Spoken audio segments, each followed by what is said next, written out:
It's very dangerous to walk, you know, because you never know what's going to happen.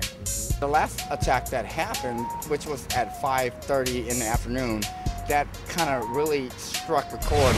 Welcome back to No More Down Low. I'm Kendall Hogan, and we're coming to you from Long Beach, California, where over the past 10 days, police have had 3 separate incidents of assault. Joining me is Iko Canales, who is a community-based professional.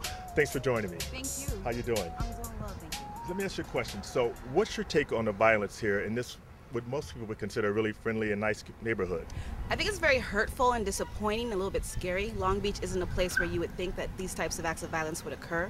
But I think the message that's being sent loud and clear is that we have a long way to go as a local, national, and global community in addressing these different forms of oppression, specifically around homophobia and heterosexism. And so Long Beach is still a safe place to be. Don't let the ignorance of a couple of people, deter you from being here. So. I got you. I love Long Beach too. Thank you very much. I really appreciate that. All right, back to you, Janora. Thanks so much, Kendall. Now, on a much, much lighter note, let's switch the conversation up a little bit to music. Lady Gaga's Born This Way has been killing the charts and embraced by the LGBT community as their own. Well, as you'll discover in this next story, that song parallels to another tune that we sang loud and proud over 30 years ago. Take a look.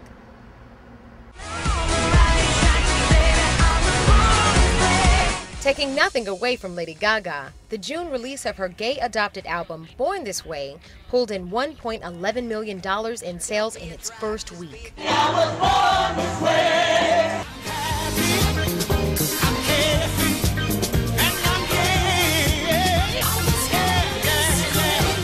But long before iPods and digital music, there was another gay anthem with a similar title called I Was Born This Way.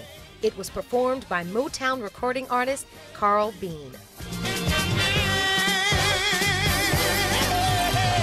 I cut that record in '77. That's 33 years ago. Also known as the glory days of disco, when Dancing Till Dawn was in vogue and the places of all places to go was New York, Spain's Studio 54, and later, the Paradise Garage. Disco had come about, and it was mostly gospel voices that were successful. And so Barry wanted that kind of a voice for this project, and they figured since disco was by and large a gay phenomenon, they wanted to hit the street with a gay artist, but they wanted someone who could give that sound. And they approached me to come in and do this special project. Here's this macho company with the Temptations and the Four Tops and all the love songs, and I would have never, but it showed Mr. Gordy was forward thinking. And that forward thinking paid off for both Motown and Carl Bean. I Was Born This Way became a hit and the first unofficial anthem of the gay freedom movement. I had no idea, none at all, that it was going to be about being gay. I just would have never thought that in a million years. Today, Carl Bean enjoys life outside of the top 40 spotlight. He's an author, an archbishop, and he runs the Minority AIDS Project of Los Angeles. He's also proud of the role he played in the history of the gay rights movement.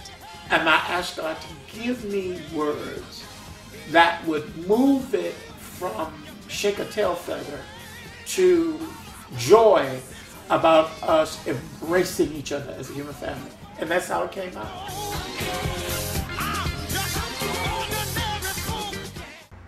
And that's what I call music. And here's a fun trivia fact for all of you music buffs out there.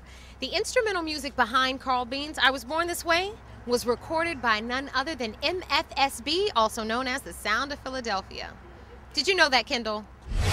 Of course I know about MFSB. It's mother, father, sister, brother.